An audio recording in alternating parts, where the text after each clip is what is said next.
First of all, I just want to say thanks for coming out. I appreciate your time. This is Rebecca Mehra.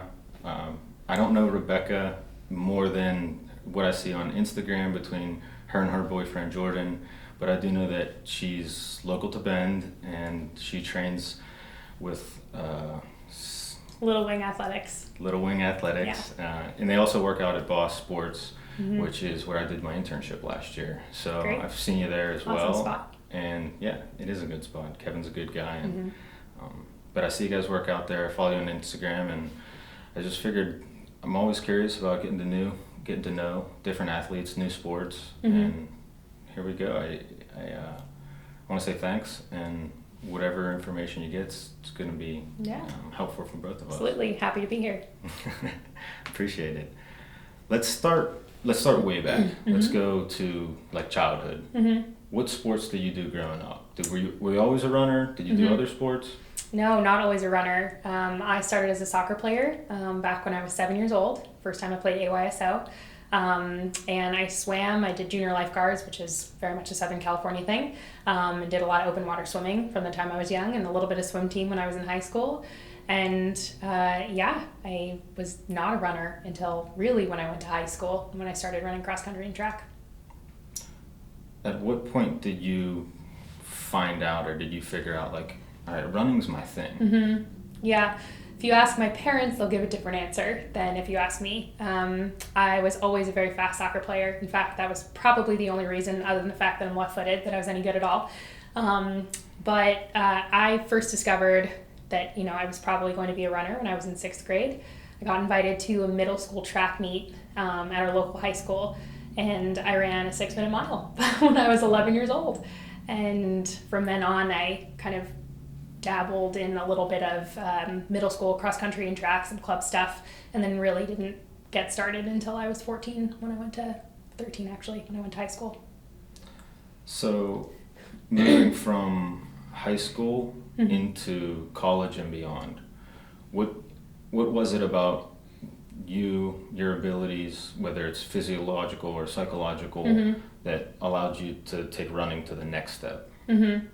Yeah, I mean, a part of it, I have to say, like, I was very lucky to be talented and be good at it. But mindset came a long way from the time I was in high school to through college and to now. When I was in high school, I thrived off of, getting to win races and getting to be good and be really good at something. And I had a lot of race anxiety, but, I rarely was challenged, here and there. But then when I went to college, I got hurt a lot. I missed a lot of training, a lot of racing. I became a really different athlete. I had to develop an ability to, resilience ability to not only come back from lots of injuries, but also to get back on starting lines and to, kick myself into, back into it. Yeah. What do you think took you from college to professional?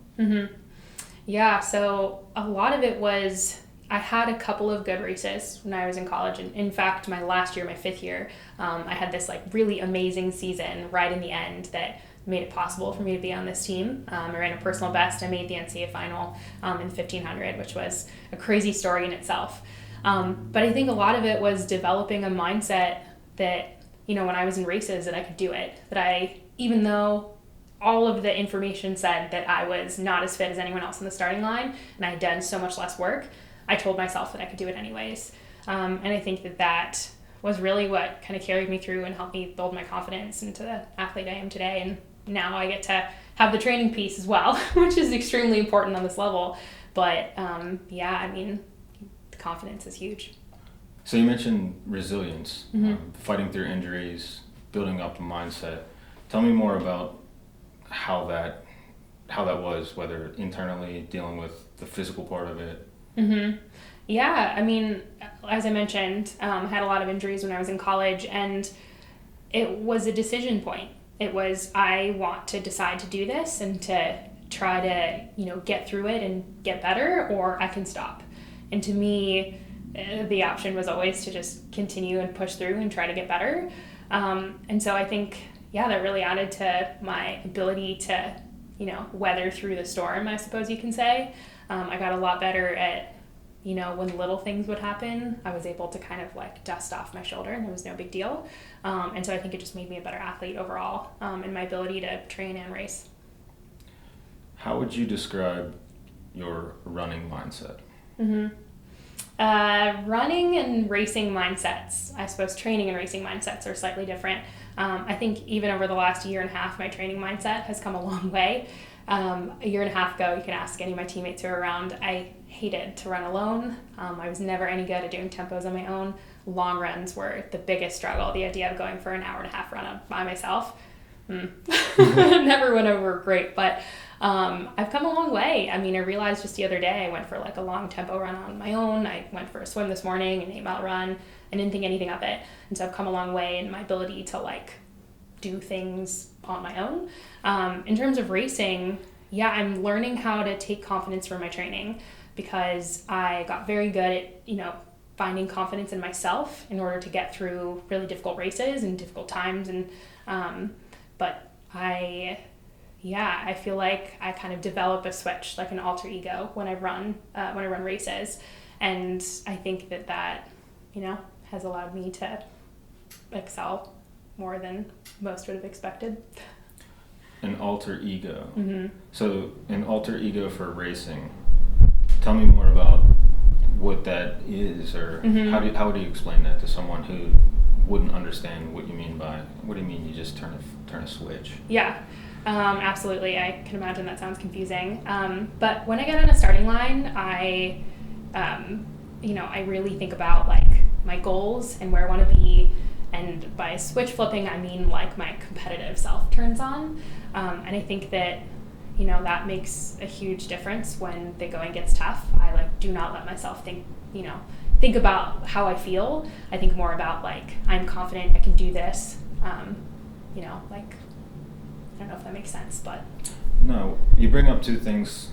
Earlier you talked about resilience, and that resilience, mental toughness is always big in sports psychology. And the other part is the self-talk. So what you're saying to yourself before the race, at the starting line, is directly relates to what your confidence is and how you're going to race. Yeah. So some of those things are internal, and your cognitive switch comes from that little thing that you say to yourself. Yeah, and that's huge. Something I worked on a lot this last year with my coach, Lauren, is mantras. And I had never thought about like thinking about a mantra. I think in some way I had done this for a lot of years and telling myself, you can do this, you can do this.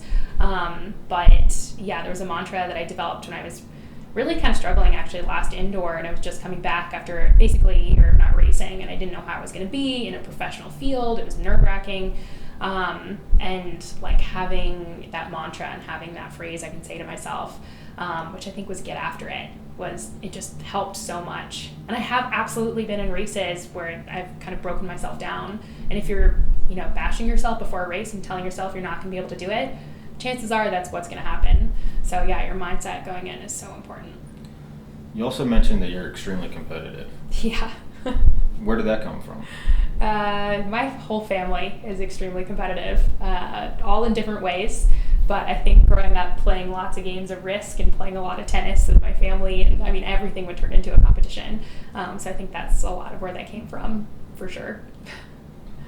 Now, you also mentioned a little bit of a difference between training mindset and racing mindset. Tell me more about the training side. Do you not have an alter ego in training? Have you ever even considered having an alter ego in training? Oh, that's a good question.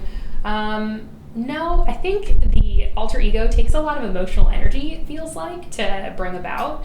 And so if I had to turn on an alter ego, I suppose every day it would feel like a lot of emotional energy going in training every day, which in a different sense it is, but like racing is like exhausting both physically and mentally for that reason. I think when I'm given a really hard workout, I actually like to wear an old race kit when I know I'm coming to a hard workout, because I feel like it gives me this like race type confidence and I'm able to turn on that switch a little bit more. But for the most part, I, am more of my normal self, I suppose, most of the time. Just some of those hard workouts, I'll do that. It reminds me of Michael Jordan with his UNC shorts he used to wear underneath. Yeah, Kind of getting back to that what it was in the past to kind of relate. Yeah. If I asked you about your, you mentioned goals, and we have process goals and outcome goals. How would you discuss, or how would you maybe describe the difference between those in your racing career or in your running career? Yeah. So every year I've sat down with coaches, and this past year I sat down with Lauren, and the year before, to talk about like, what do we care about? And yes, there were time goals and there are things I want to do at the Olympic trials, but more importantly, there were like other process-oriented goals that we had. So an example of a process-oriented goal, stay healthy. I've had so many years where that's not been possible. And in a sport that begs consistency, you need to stay healthy in order to get better. So that was number one. Not even increasing mileage. Yeah, we didn't want to do that, but just get, more consistent about workouts. Really like minimize the amount of time I have to sit out. Like still thinking through mantras and like being confident when we get onto starting lines, and always giving myself a chance. Those are kind of more process-oriented goals than thinking through like, I want to run the Olympic standard. Yes, I want to do that, but I also want to become a better human and a better athlete along the way, which is something that Lauren will speak to as well. Now, you mentioned Lauren a couple times, but maybe you should just give a shout, all right? Yeah. Tell me more about your experience with Lauren and how she brought you in and give a nod to the team, because I know you guys all work out here in Bend. Yeah, so I signed with Oiselle in 2017 after I graduated from college. And I was in a very different place then. I was working full time and I was trying to run. I then had a period of time in the middle in which I was trying to figure out what professional team to move to. I had always wanted to chat with Lauren. I'd met her back when I was a freshman in college. She was an idol of mine. She's also a Stanford grad, Stanford Hall of Famer, fantastic athlete in person. And so I reached out to her via Oiselle. She's also like kind of under the same umbrella. And she was open to taking on new athletes. When I reached out, it was right place, right time, I suppose, April 2018. Came on a visit in July and then ended up moving to Bend in September of 2018. So I was very lucky that the timing just worked out and she wanted to grow her team, Little Wing. And yeah, it's been awesome. I've never had a coach that I've connected with so well as I do with Lauren. And I've never learned so much so quickly. So. No, that's great. I think that helps you get to that point, having someone with as much experience. And Lauren's, I don't know the running world well enough to say that she's world renowned, but she's very, very well known in the running world. Yeah, and there's absolutely something to be said about having a coach who's done it on the level that I want to be able to do it on, and to compete on. So I have a lot of respect for her in that sense, but also she's been along this journey as a professional. She's made mistakes and she's done things that are really great. So as a coach now, she's able to implement those things into our training and like be able to look over us in like a way that, she maybe didn't have. Like the thing I mentioned or touched on before was like developing as people. Like she wants us to not only develop as athletes, but also to like grow with the sport, which I think is, really important for a long-term mindset. Now, you mentioned the team, right? The Little Wing team. And as a former soccer player, and, I'm still coaching, I'm interested in the team aspect because you're part of a team, you train with your team, but it's an individual sport. When you go out, you go and you run, and it just says Rebecca Mehra. It doesn't say, I mean, it might have your, your affiliation. Little Wing Athletics, usually. Yeah, but how's the transition from training with a team and then competing individually? Talk me through that. Oh gosh, it's so important to have a team. I think it would be so hard to train on your own. I mean, I just mentioned earlier how tough it is for me or how far I've come, I suppose, from a place where I had a really hard time just running or doing like basic workouts on my own. But you push each other. And yes, we are individuals when we are racing, but like we're a unit when we're training together. And if it weren't for, I've said this to Mel Lawrence, my teammate, many times, but if it weren't for her over the last year, I would not have had the success I had. And that's because she was there every day to push me. Like we had hard workouts together, we kept each other accountable. And I think that's really important. And we care about each other's results, each other's health. And I think having that like collaborative space is so important to success. I frankly don't know that many people who've been able to do this on their own. So, yeah. What's What's the connection on race day or the days before races? We have teammates, but they may be in different parts of the country. Is there still a conversation going on? Totally. Even if it's just Snapchats about things that don't matter at all. We're friends too. I mean, I think that's what matters so much. But yeah, I mean, we all travel on our own quite a bit. A lot of the races I went to last year, I went to by myself. I was lucky that when I did race in Europe, Mel and I were together and she was able to show me the ropes and kind of book everything and just let me kind of come alongside her, which is really helpful. But yeah, I mean, I think it's the spirit of practice every day that you carry with you when you go to a race and you know that they're there with you. And the first people that I have messages from, other than like maybe Jordan and my mom, when I come back to my phone, are my teammates and my coach. My coach is Bob and Sarah Lesko too. So it, yeah, makes a difference to feel like other people are there to have your back. So even when you're racing individually, you still feel like you're part of a team? 100%. Yeah. Like I get very emotionally invested in how my teammates do. I get really nervous. The other day, Mel, Lawrence, and Maddie Stranamo, who's also my roommate, were racing in Seattle. So my other teammate and I were watching on the computer. We were both like pulling our hair out. We were getting so nervous, like trying to find them on the screen and how they were doing and trying to look up the time afterwards. So it matters, totally matters. Yeah. Now let's transition into maybe some challenges that you've had throughout your running career. What are some of your biggest challenges? Yeah, I mentioned in college I spent a lot of time hurt. I think I'd have to add it up. I mean, it's a sad thing to add, but I think I've had 6 or 7 stress fractures throughout my career, which is a lot for someone who's still going. And like I said, in a sport that's all about consistency, it's really hard to get better when you don't have consistent training and you sit out races and seasons and you name it. So every single time I got hurt, I had to decide, like, I still want to do this. And I'm going to do all the rehab and all the physical therapy and all of the walk jogging and ultra-gravity treadmill running in order to get back. And it's hard every single time. Even when I was a junior in college, it was suggested to me to maybe think about medically retiring. And I cried and I called my mom and I thought about it. And I realized that just wasn't an option. I was still going to try to see what I can do, and I'm here and I'm really glad that I've done that. And I think that for me it just required a shift in the type of training and how I took care of myself, and that made all the difference. So some of it is probably gets back to that mental toughness, that resilience part. Would you say that that's one of your most important methods of overcoming your challenges? Yeah, I'd say so.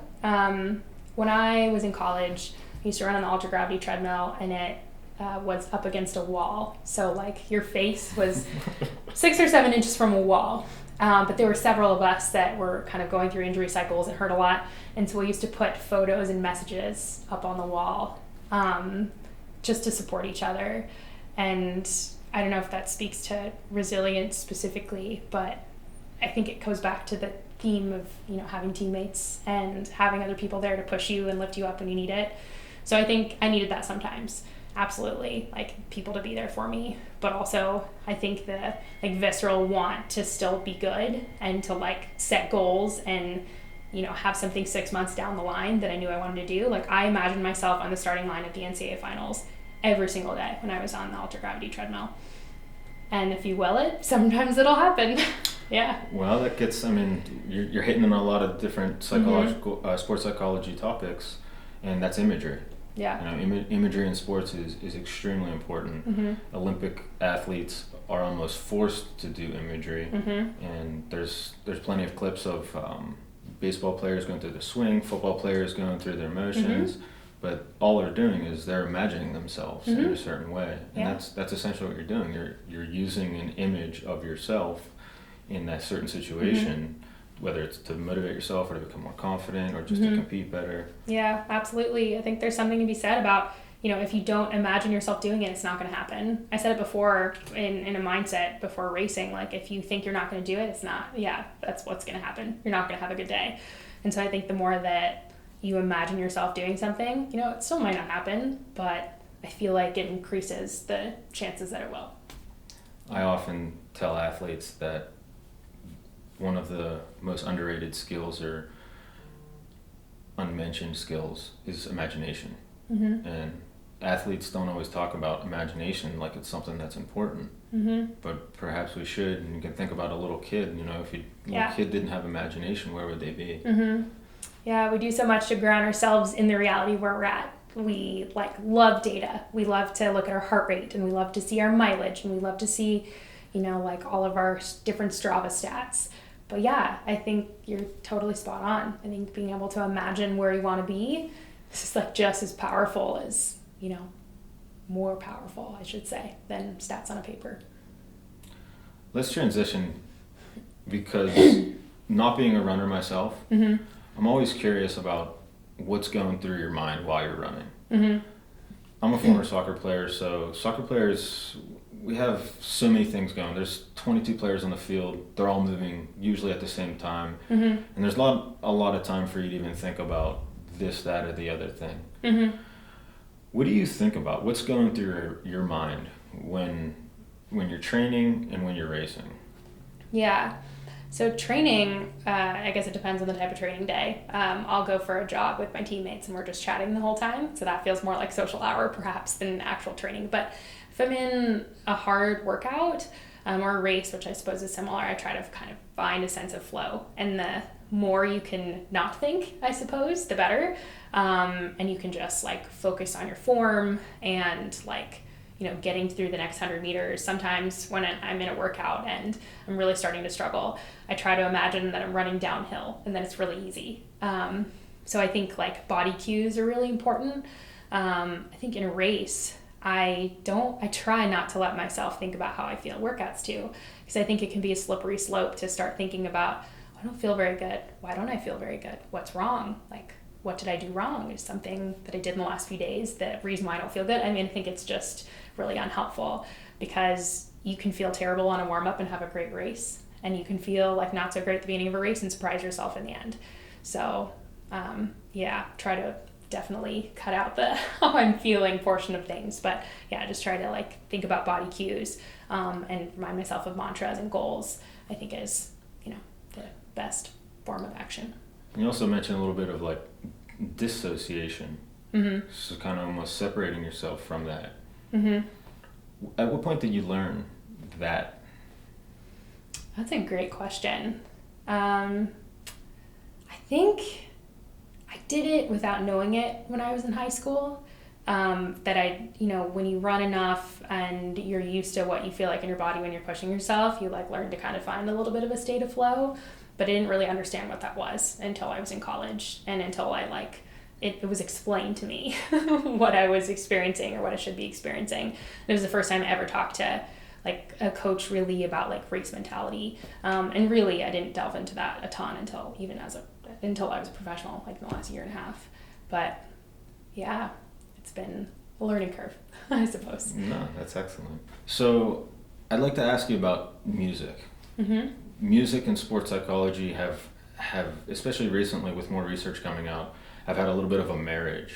And people have been more accustomed to using music to influence their performance, whether it's to become more competitive or to just get in the mindset.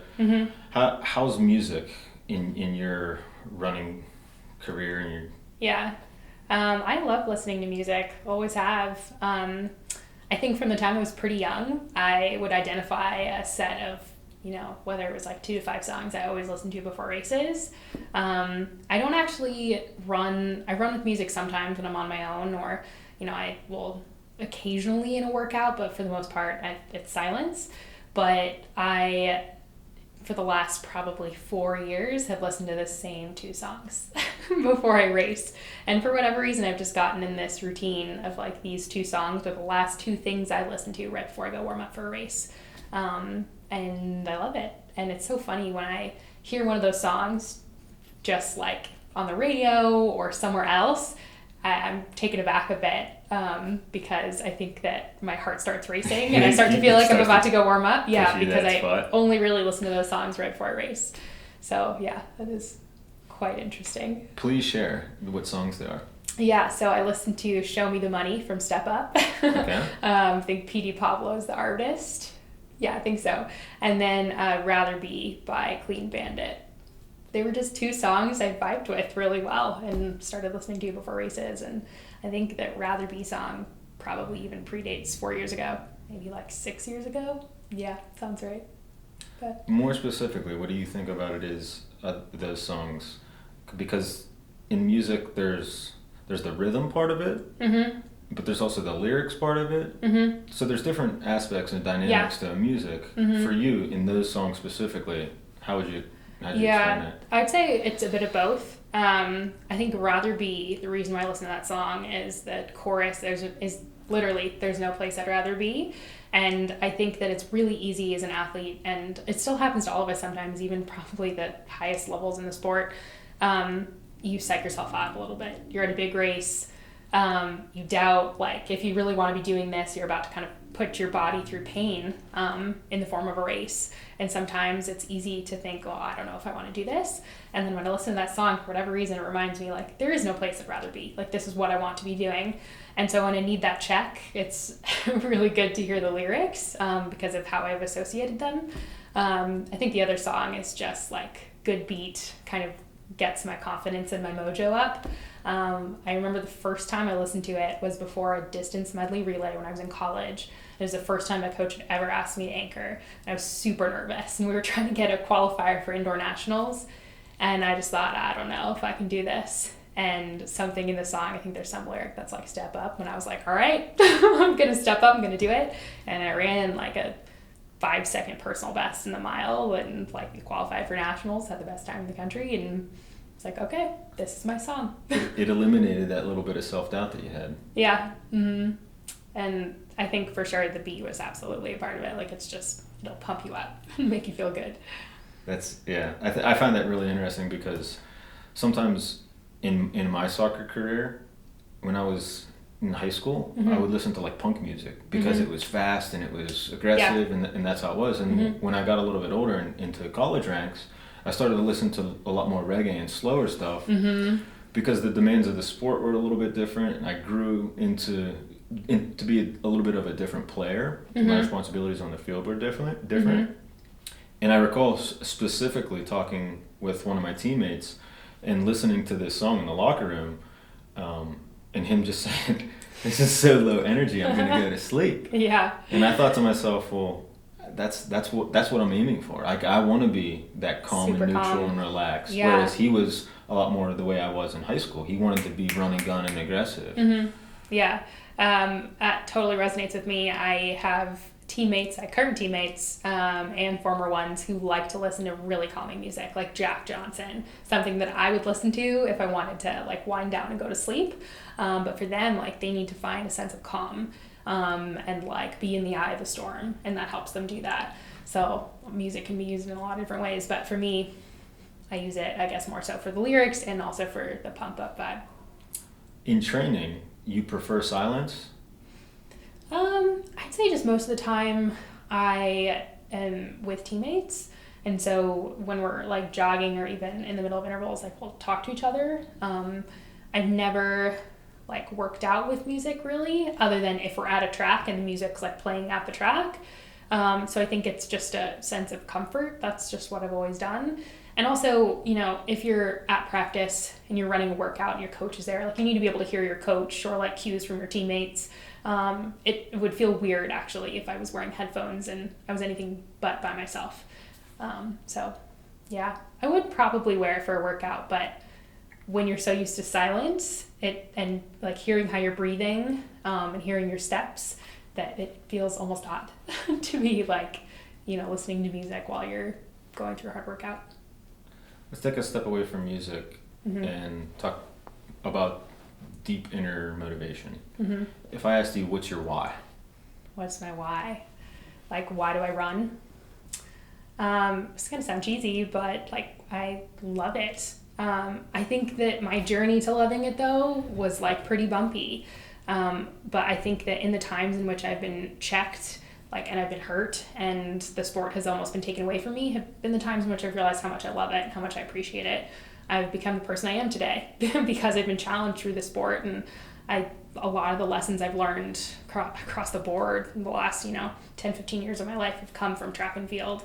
And like I'm forever in debt to it. And then I love the challenge of being on a starting line and seeing really truly what you can get out of your body, and that like testing those physical limits and also mental limits is like so enticing.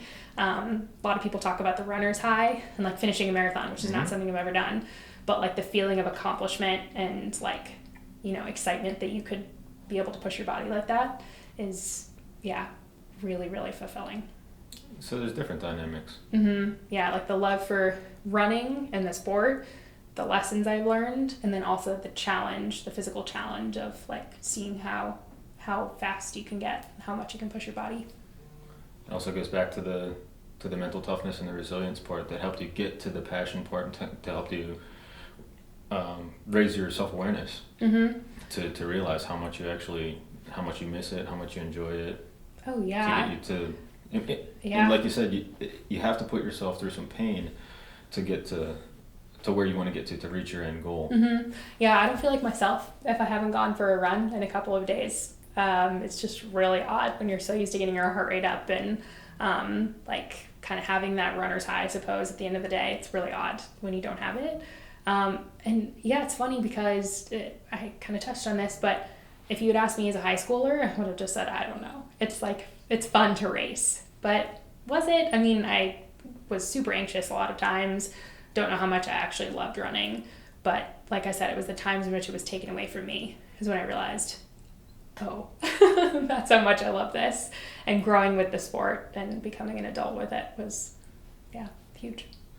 I think it's the same for the younger soccer players. I like to score goals. I like to win games. Yeah, like that stuff's fun. Like, it's fulfilling to win a race, and your coach is happy, and your parents are happy, and then you're happy. Like it's a lot of positive reinforcement.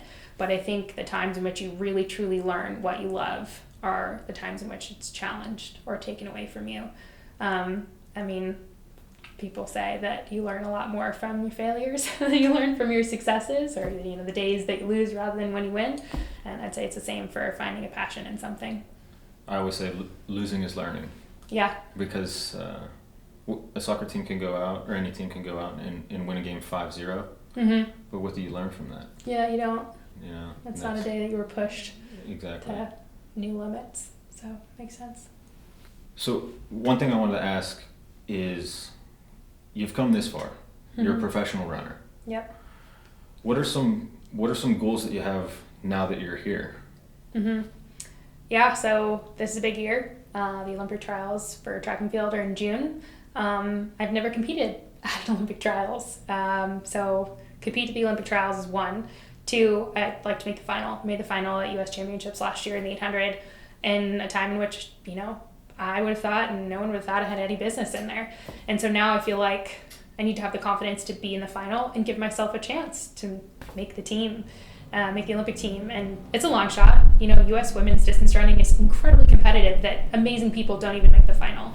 So that's, you know, enough of an ask in the first place. But I'd like to run the Olympic standard in the 1500, maybe the 800, and give myself a chance to make the team. But more so than that, to go back to process-oriented goals, which we talked about a long time ago, is I just want to become a better athlete, a better racer. I want to be better at tempo runs, which are something aerobic runs I've never been very good at, like longer, faster runs. I want to get into bigger races and feel like I belong, and, you know, be excited to like give myself a chance and see what happens if you like, you know, get in a big race. And I had a couple of those opportunities last year and they were really fun. So hope to continue to get those. Yeah. Now you've only covered 1 year, and I'm going to ask, what about 5 years? Do you have a 5-year goal? Oh gosh, it's so hard for me to think that far ahead. I don't know. I just want to see how fast I can get. That sounds like maybe so simplistic, but I really do want to see how fast I can run, and how much I can get out of myself. And I'm going to continue to do that until I don't want to do that anymore. So, which probably will be for another while longer. Well, you already mentioned pushing yourself, and you love the fact the passion is one, but pushing yourself to the limit, pushing your body to the limit, so you can find out what will happen, what the end goal will be. So it's something to be appreciated, and it speaks to your mindset very much. Yeah, thank you. Let's flip it around. Let's do 3 questions that you have for me. Oh wow. How did you get into sports psychology? Sports psychology was an extension of me coaching youth soccer for a long time. Mm-hmm. So I would often hear coaches, parents, players talk about or use the line, well, this guy's really good technically, but he'll never Mm-hmm. make it. Mm-hmm. This guy has this and this, but he doesn't have the mentality to be a professional or to go to college or whatever it might be. Mm-hmm. And for me, it always seemed like those people have this black and white view. Like some people have it and some people don't. Mm-hmm. And I never agreed with that for one. I thought, Mm-hmm. nah, that's not correct. There's a way that they can learn a mentality. There's a way that they can transition. There's definitely something along the lines that can be a catalyst Mm-hmm. to get them to the point where some people say they can't be. Mm-hmm. And after years and years of coaching and just hearing that over and over again, my interest in sports psychology slowly increased. Mm-hmm. And eventually I just decided, I'm going to go study this a little further. I'm going to pursue a career in it. Mm-hmm. That's cool. I'm curious, like, what kinds of psychological differences you notice working with men versus women. Are they different? Are they really similar? Do you have to, like, speak to them differently? Like, I'm curious. That's an interesting question. I think some people will think that women are less competitive, or I disagree with that. Yeah. I've never found that to be Yeah. true. Some people think that you can't talk to them the same, Mm-hmm. but I think that's very individual. Mm-hmm. I've talked to, and it's also per sport, because a woman that plays rugby and a woman that plays golf aren't quite the same. Mm-hmm. So there's different sport to sport. I think part of it, I actually choose to look at the similarities more than I like to look at the differences. Mm-hmm. Appreciate that. Yeah, growing up with two sisters, it was normal for me to see both sides Mm-hmm. and to understand at least where they were coming from. Mm-hmm. But girls tend to be more. We have task orientation and social orientation, Mm-hmm. and in general, the research and people will say that women are more social oriented and men Mhm. are more task oriented, which can be true, but it's not 100%. Mm-hmm. So I coached in the fall. I coached girls and boys both, same age, Mm-hmm. and I did find that there was more of a social dynamic to the girls, and if they had to choose between having a team building session that involved being social, or a team building session that involved doing something that was more task oriented, Mhm. they would lean more towards the social, and then the boys would be the opposite. Interesting. Yeah. They wouldn't want to do as much of the team building social stuff. Oh, let's talk about this, or let's raise some self awareness about our relationships. They would be more along the lines of let's do this so we can figure out a strategy, so we can figure out this task. That's Mhm. the biggest difference that I see. But like I mentioned, I actually do think that I prefer to look at the similarities more than the differences, Mm-hmm. just because Yeah. it's just inside of me. I think that's important to do. I almost was embarrassed of my question as I was asking it, because you're right. I think it totally differs, more sport to sport and person to person probably, rather than like across gender. Guess last question, are there common like threads or like lines that athletes say, like working with different ones? I suppose common problems that athletes have? Like that you notice across the board, or is it just really different depending on the person? Not sure if the question makes sense, but Yeah, sport and life. I mean, everyone gets thrown, like I said, you get dealt, a certain set of cards, and you have to play your cards as you've been dealt them. From what I've seen, injuries are usually one of the most difficult things just across the board in any Mhm. sport you play. Coming back from injury is always difficult, but it really depends. I don't think that there's you could pull out some common threads, And that's what sports psychology, you just look through it, the sports psychology textbook, it's talking about confidence, motivation, imagery, breathing, energy management, and all those things. And they exist in all sports, but I come a little bit more from the holistic point of view, where I don't look so much or just want to show up and just say, all right, this is the topic that we're going to go through. I want to get to know you from top to bottom. You know what I mean? Like, I want to know your guts, I want to know your heart, I want to know your brain, and all of that comes together. It gets back to what I said about imagination. So there are common threads, but I personally just have a little bit more of an individual feel. I think I can appreciate people more whenever I see the human side first and then the athlete side second. But absolutely, makes sense. Great, thanks. Now I have a few for you. Okay. Favorite movie and why? I am not much of a movie person. For whatever reason, I don't know, like I like watching great movies, but there's not, one that I'll watch over and over. I'm definitely more of a like Netflix series person. Okay, that's fine. Maybe not even Netflix in particular, but I mean, I love watching shows that I can watch with a bunch of friends. I loved Game of Thrones for that reason. I watched it with my teammates. That was a lot of fun. I've been watching The Handmaid's Tale, and it's quite eye-opening, but it's really good, really entertaining. I like shows or movies, I suppose, where you don't know what's going to happen. It's unexpected. Okay, some suspense. Yep.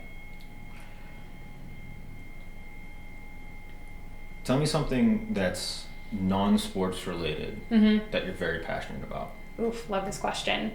So during the time I was in college and I was injured a whole lot, I took the time to delve into school and all that Stanford had to offer, and I was very, very lucky to be there. And I studied international relations in my undergrad. I wrote a undergraduate thesis on a water treaty between India and Pakistan. I worked at the State Department in college. I worked at the United Nations in college.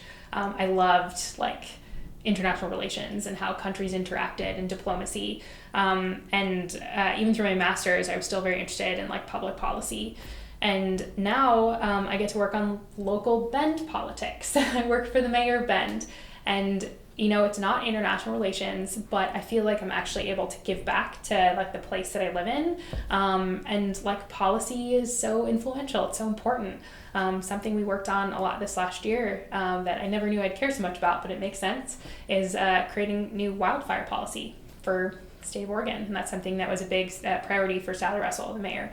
And it was really interesting to be a part of and get to read about and make impact and change on a big level. So that was really exciting. But public policy in general is something that I'm passionate about. And then also in another sense that's kind of related is women in politics, and getting more women to run for office and have their voice heard. So maybe that's in the future. The women in general, women in sport, that's something we mentioned before we click the cameras on, and just being able to have a voice for women, whether it's runners or athletes or etc. Yeah. Tell me more about that. Yeah, that was why I was so attracted to Oiselle, my sponsor. They're an all-women's athletic brand, running brand in particular. And it's a female-led company that's by women for women. And there's not a lot of those. And I respect the hell out of them, what they've done, and the kind of platform that they've given for women in track and field and how they've empowered people. So it's wonderful to work with. And when I initially was interested in signing with them, I sent, who would now be she's kind of a coach, mentor, I don't know, all sorts of things in one ball, Sarah Lesko. And I sent her an email and I said why I loved what Oiselle does so much and how I feel like the mission of the company is so matched up with my values. And I still feel that way, and everything that they do. So, and I love that, they get politically involved too. They're a running company, they make running clothes, but they also care about what's happening in the world. And I feel like that's also been a great influence on me too. And I am planning to put on, this is a little, plug for my race that I'm going to put on in May, but it's for a nonprofit organization called Courage to Run, which empowers women to not only get outside and run, but also to get out and run for elected office. And I think that, that's really important to do and really important to get people thinking about. Women in sports, women in elected office, women in the public sphere. There's just, it's 2020, but there's still not enough of it. It's really admirable, and I'll get back to the questions in a second, but one of the things that I'm taking away from our conversation is that in sports psychology, we always mention how important it is to have an identity outside of sports. Right? So you have your athletic identity, and you have your non-athletic identity. And giving back to the community, being interested in women, empowering women, it could, in addition to your teammates and seeing the human side of it, it goes to show that you actually have a really strong non-athletic identity.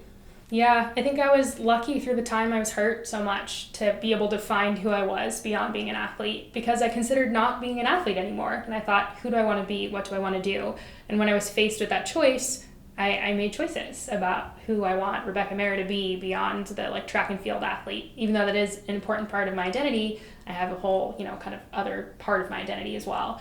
And to speak on that, that's something I've seen a lot in collegiate athletes and elite athletes who've retired. It's really, really difficult to move on and to find an identity outside the sport. I think a lot of people end up having a lot of depression and mental health issues because they have such a hard time finding that. And, I found a lot of friends, and I even watched Jordan transition out of baseball. And it's really, really hard, and something that actually I've been getting to work on with Stanford Athletics, which is something I'm also passionate about, helping people find that identity outside of sport. And so hoping to get to do that with some collegiate athletes soon. Oh, that's great. What we often say is, it's not who you are, it's what you do, sports. Yeah. Because some people just, that's who I am. It's it's what you do. You have to be something outside of that. We already mentioned this. This is one of the ones I had on my list earlier, but we already kind of talked through it, and I'm just going to ask you to nail it down to one. Pre-game song. Ooh. You got to choose between the two. Oh gosh, that's hard. Because I only listened to two. I guess if I only had 3 minutes and someone said you have to go warm up right now, I'd probably listen to Rather Be, because I have been listening to it for so long. I think the first time I made a Pac-12 final when I was a redshirt freshman in college. And I was so nervous, and I thought, I don't belong here at all. I am not good. I'm not going to be able to do this. And I listened to the song. It calmed me down. I warmed up, and I was third in the race. It was the first time I was ever on a podium in college. So I think that brings me back to that moment in 2014. So the song has some history. Yeah. Favorite athlete not in your sport? Not in my sport. Ooh, that's hard. I mean, I grew up as a soccer player, and I grew up watching the U.S. women's national team, and that was the only exposure that I had to women's sports at all. And so I loved watching the likes of Mia Hamm and Julie Foudy, and that 1999 World Cup championship team. I think it was 1999. That was the first time I remember watching a sporting event and going, wow, these women are amazing. And then the platform that they've used. I mean, I got to meet Julie Foudy when I was first in this course on gender and sports at Stanford, and then when I was co-teaching it, or when I was a TA for the course, and I got to know her. And she's so great in how she's given back to women in sports. And so, yeah, people like that are how I want to, be able to give back later and model it off of them. And my coach is a great example too, at the risk of sounding overly cheesy. Lauren has used her platform for a lot of good things, and I respect that. So I want to be able to someday do the same. Yeah, Julie's awesome. Her podcast is really, really strong. I love her personality. She doesn't pull punches. She's great. She's very, very authentic and raw, and just bubbles with that positive energy. It's I really do look up to her, and Mia Hamm even more. People sometimes will say, "Who's the best American soccer player of all time?" And my first answer, Mia Hamm. People don't like to hear it because they think about Landon Donovan, or they think about something. Mia Hamm was better than Landon Donovan. I'm sorry, not to disrespect him, but let's talk about World Cup winners. Let's talk about people that surpassed, what was even what everyone even thought was capable in the sport. Yeah. And Michelle Akers before that. Yeah. I mean, there are absolutely other women in sports that I watched growing up that I idolized. Carrie Walsh Jennings she's amazing. Like her, and how she stuck in it too for so many years, and like at that kind of level as a volleyball player is amazing. And still watching Serena Williams play after having a baby. I mean, come on, that's amazing. So I think that there's a lot of really good examples I've been lucky to have of women in sports. There's a lot of men I watched as well. I mean, talked about Kobe earlier, that were amazing and had fantastic mentalities. But yeah, Oh, a lot of greats. Good answer. Very good answer. Last one. Yeah. Most magical place you've ever been? Most magical place. Oh, there's so many great places for different reasons. I have a special love for visiting my grandparents in Switzerland. So my dad actually was born in India, but his family moved to Switzerland when he was about 10. So I got to grow up, going and visiting my aunt and uncle, my grandparents, my cousins, and it's just such a beautiful place. It's like really wonderful. Anyone you ask will tell you that my favorite food is cheese. So naturally that works out quite well. But also like learning to love it as a runner too. Like it's beautiful. So that's pretty magical. But there's a lot of really amazing places I've been that are super diverse and different. I had the chance to go to India growing up. Never been to such a colorful place in my life. And then I was recently, like last weekend in New York City, and that in its own way is magical and wonderful. So I don't know if that's much of an answer, but been to many places thanks to running and my family that are great. I can very much agree. Switzerland's by far one of the most beautiful places I've ever been. Yeah. I actually just had a conversation with someone last week, and we were talking about some of my European travels, and I just the amount of picturesque places it looks in like a Switzerland postcard is absolutely everywhere. amazing. Yeah. And the people are so pleasant. It's outrageous. It's if anyone hasn't been there, you have to go to Switzerland. Yeah, absolutely. I do love Switzerland. My family's from Italy, and whenever I go see family I figured in it would Italy, be last name. yeah, it's that's one of my most magical places. It's just so heartfelt. It's inside, but Switzerland, Switzerland's amazing. Yeah. For me, it's a sense of family too. Like I also associate it with going and getting to see my entire family there. So that was always really wonderful. But yeah, very lucky to have gotten to go visit as much as I have. Well, that's what I have. Do you have anything else you want to mention? Anything you want to plug? Anything you want to throw out there?